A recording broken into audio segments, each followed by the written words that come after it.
say, well, it's small, and so maybe we should expand it.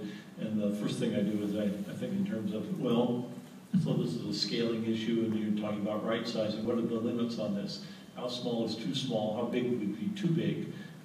It's easy to imagine that you get everybody involved, and then it's 100% overhead and no useful work gets done, right? So you don't want to make it too big, and on the other hand, if you make it too small, then it gets constricted. So it's interesting to try to find what the balancing forces are as to how you would choose the right size for that. That doesn't give you the answer that you're looking for, but I just wanted to share sort of the way I processed your question as it came in. And then I'll turn it over to Vint to give you a real answer. Optimization question, percent. So actually the seeds of answer might be found in the following phenomena. We do the World Summit on the Information Society. There's all this tension about what's an information society, and everybody points to the internet, and then they point at ICANN, and then we have this world, what is it, Working Group on Internet Governance, which doesn't quite come to a conclusion and leads to the Internet Governance Forum.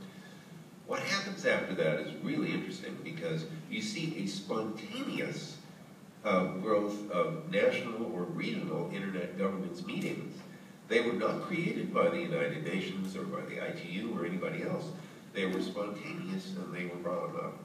So what this suggests to me is that some of the scaling question will be dealt with by exactly that phenomenon. Groups of people deciding they have common interest in wanting to debate issues.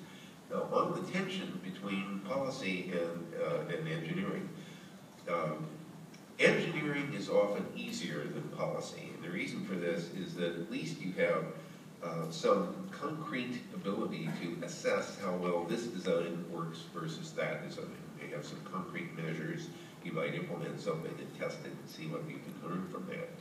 On the policy side, it's harder because it's heavily associated with opinion and judgment and trying to anticipate the implication of choosing a particular policy. Here's where the two communities can really help each other out. The technical guys can help the policy guy figure out whether or not it's possible to achieve a particular objective from the technical point of view. The policy guy may be able to help the engineer figure out what are the social and economic implications of choosing a particular design or another. Now, I will tell you that my ability to figure out what the social and economic implications of various choices are is very weak. I had not anticipated the side effect of charging people for domain names. It turned into a very rational decision. The NSF was paying for the domain name system to be operated, and it said, why aren't they spending research dollars on something which is becoming increasingly commercial?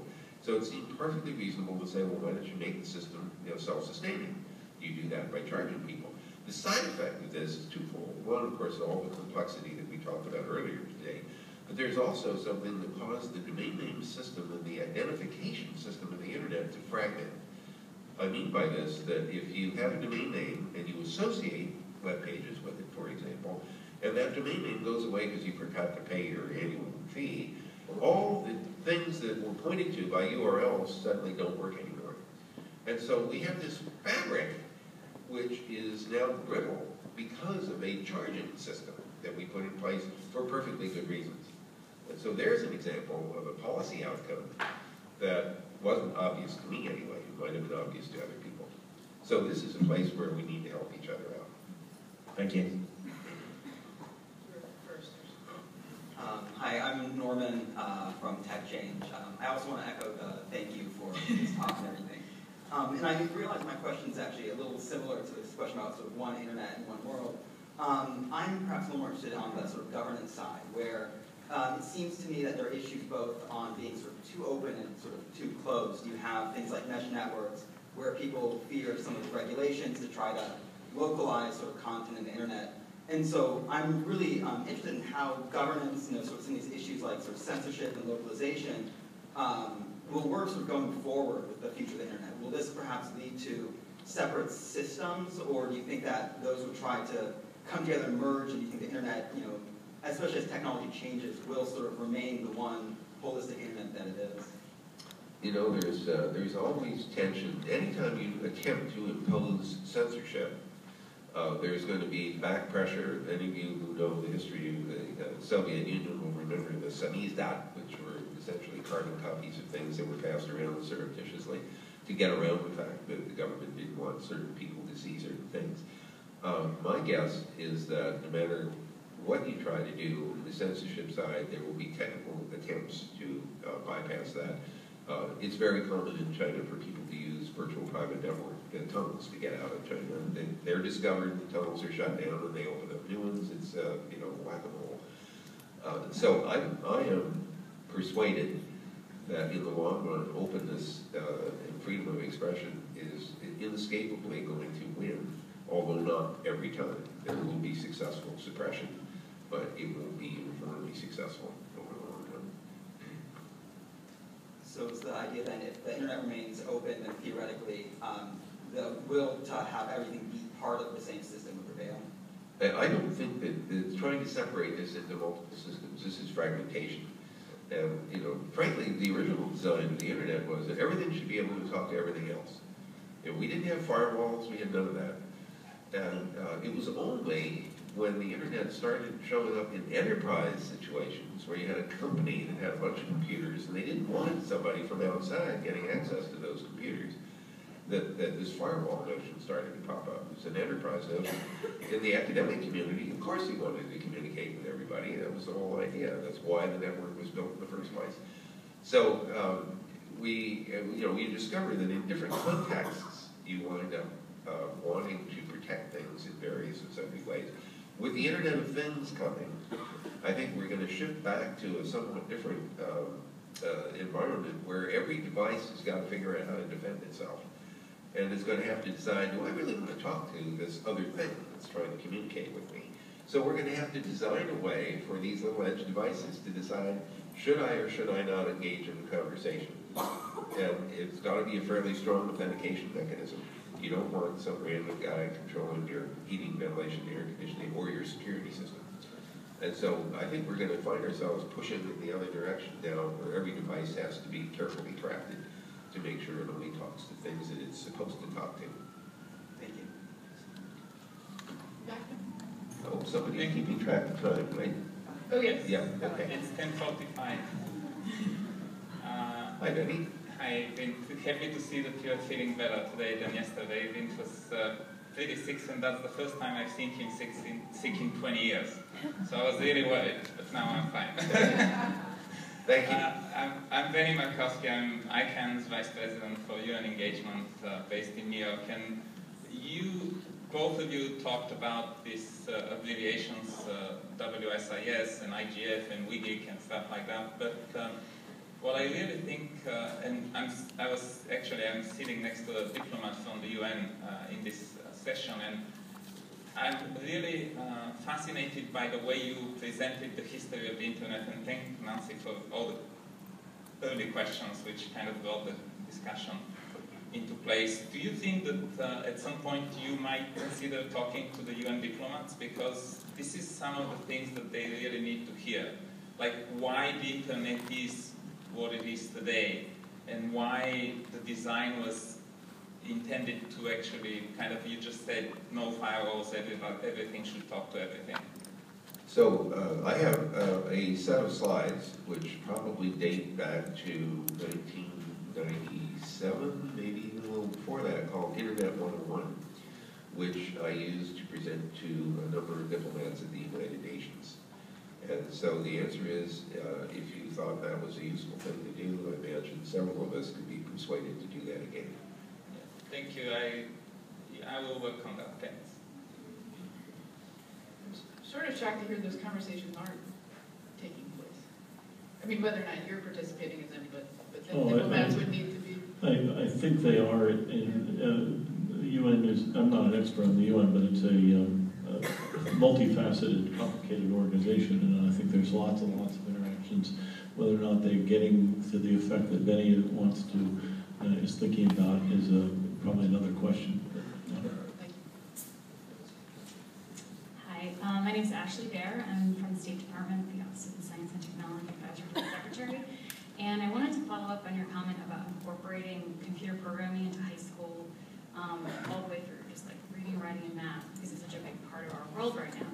And it got me thinking about stakeholders and groups that we know are really underrepresented in these fields in computer programming, such as women and certain minority groups. And I was wondering if you've been involved at all in thinking about how we can make headway on improving inclusiveness. Well, I missed the tail end of your question. Your voice tailed off a little bit, and my hearing is no longer, well, it never was very good. But anyway, just repeat the tail. Make progress on what? Improving inclusiveness.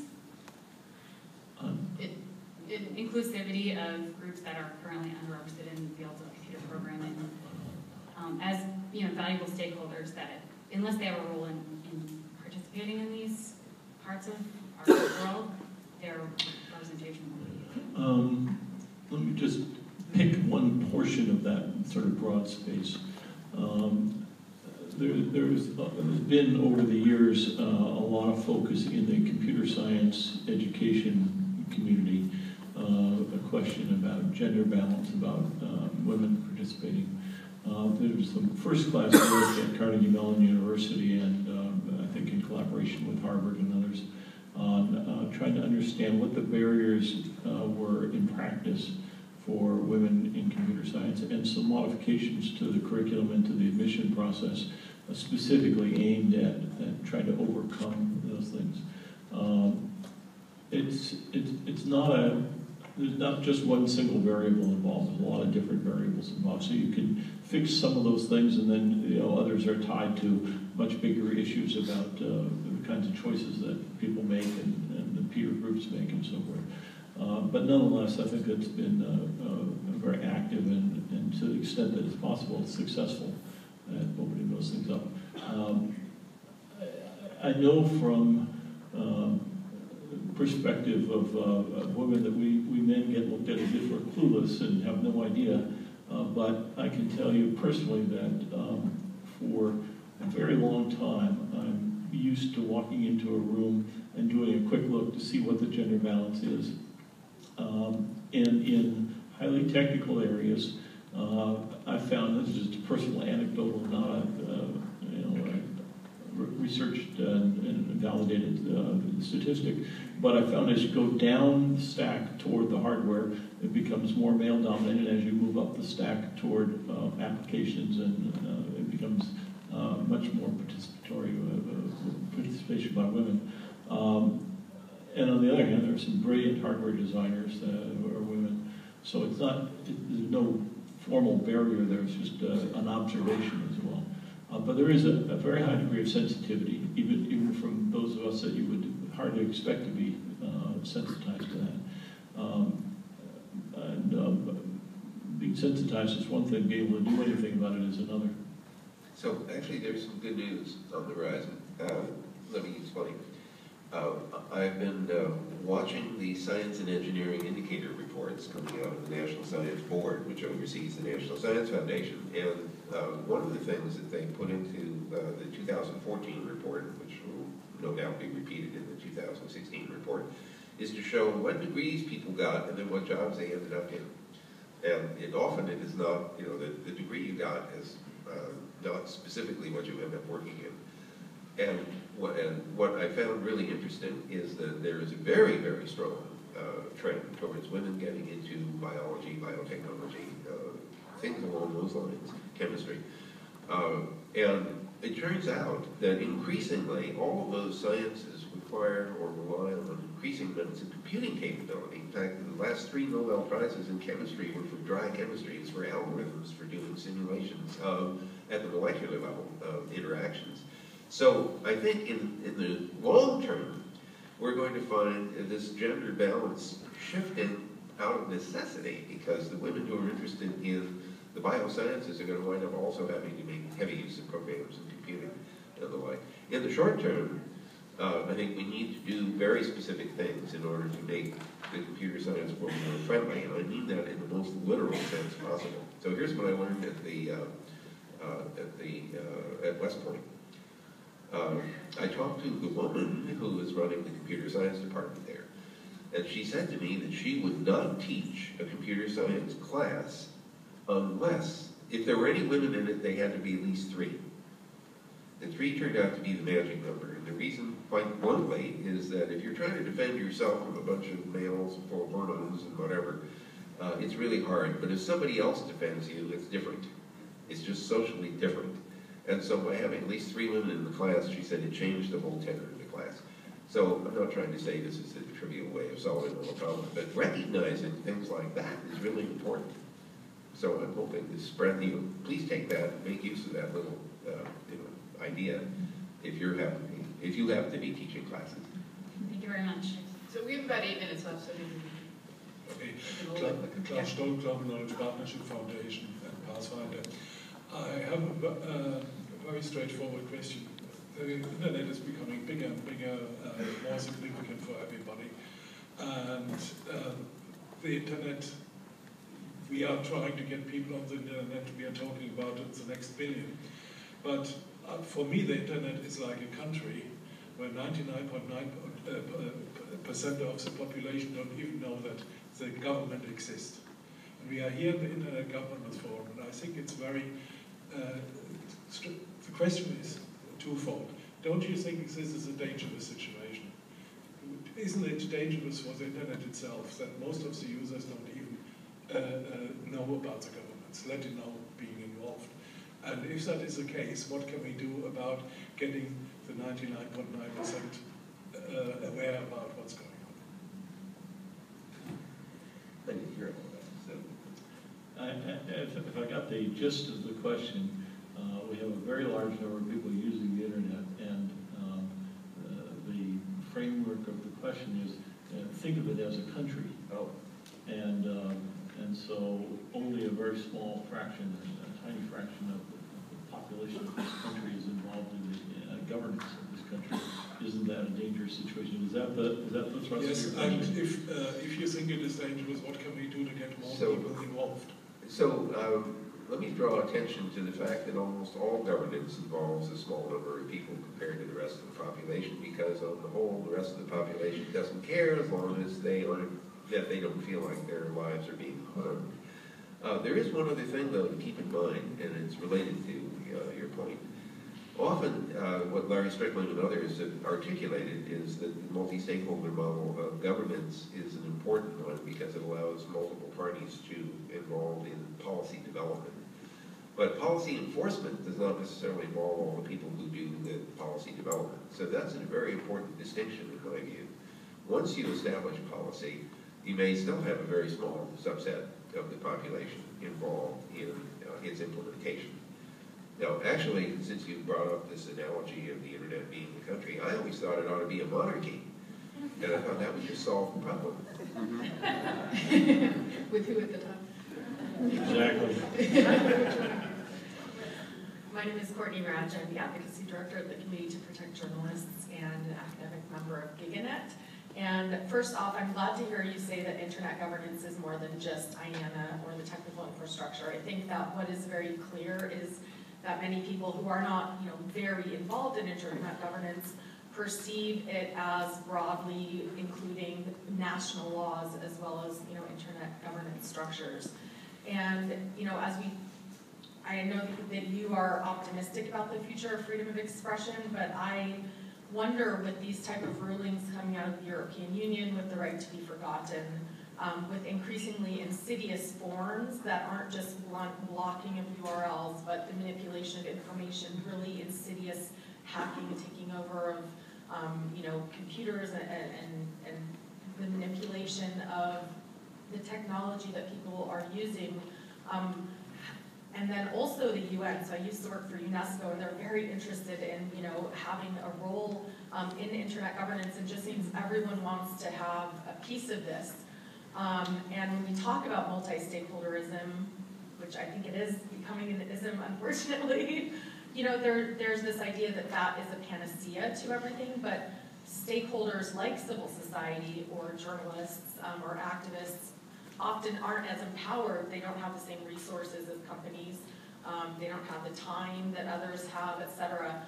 So, given this complex mix, do you still feel that, you know, optimistic about the future? And then also, what can we do to, you know, think about governance structures that don't simply say, okay, multi-stakeholder is the answer? So my answer is I'm still very optimistic about this, and I think part of the reason is that although it's true that activists and others don't necessarily have the same resources, the internet itself gives them resources that they wouldn't normally have. Those voices that would normally be essentially unheard are getting more visible and more audible. If you look at social networking and see what the impacts have been, it's pretty impressive. Now, at the same time, I think it's very important to recognize that social activism doesn't necessarily produce a result that you will be happy with. To give you a concrete example of that, look at Tunisia, Egypt, and some of the other, Arab Spring countries that have had many ups and downs and reversals, despite the fact that there was this great feeling of power that, we deposed an administration that we didn't like, and, so, are we proud of ourselves and look how great social networking was. And then in the end, other things happened that hadn't been anticipated. Nonetheless, in spite of all of that, I still see so much ability to use this infrastructure to articulate issues that I'm not willing to be despondent about some of the outcomes. I'm still very positive. I don't know how Steve feels about that. I'm not going to add to that. You said it all. Excellent. So we are out of time, but I do want to ask one question that if I can ask you to respond very briefly. If you walk down the street, we're on campus at GW here, you're going to see everyone on their cell phone online, everyone on their laptops and on their phone online. How does that feel, knowing that you built that thing that's connecting the world? Well, I didn't invent the mobile, or my good friend Marty Cooper invented invented the magic inside it. No, I can. Well, look, this is a tool. It's sort of like a road system. I'll tell you how I avoid culpability. I think that this is having designed a road system, and other people design the cars, and other people design the building and decide where to put buildings on the side of the road system. So I don't want to take responsibility for everything everybody does on the net.